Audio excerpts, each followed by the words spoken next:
บยางแก้คันจิ๋วสิครับปับปับปับมันเขียวๆวะหรือมันใสวะ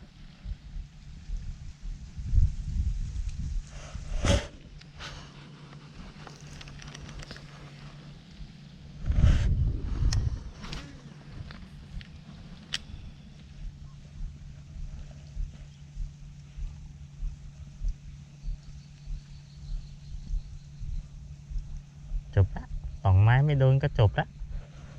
น้ำแค่นี้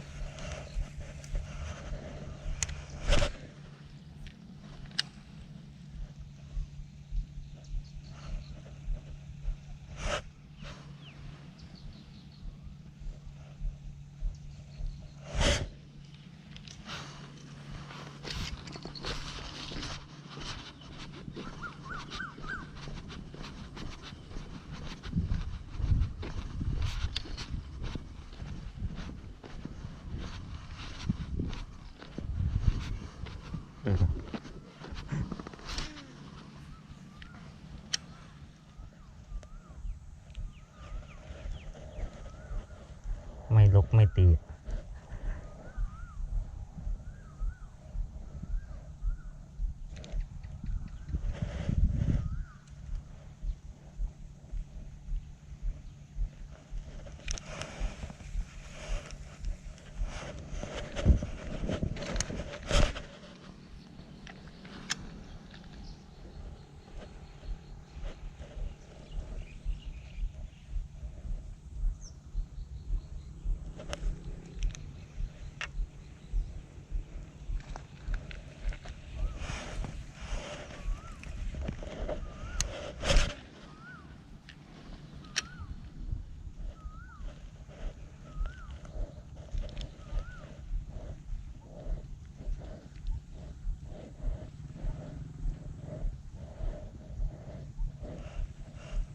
อุ้ยตัวแค่นี้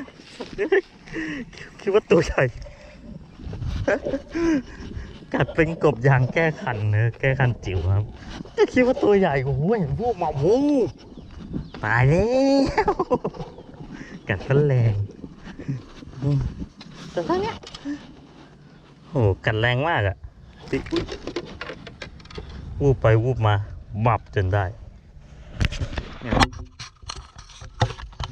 โอเคครับผมป่าไปด้วยครับสุดยอดมากครับผมกบยางแก้คันจิ๋ว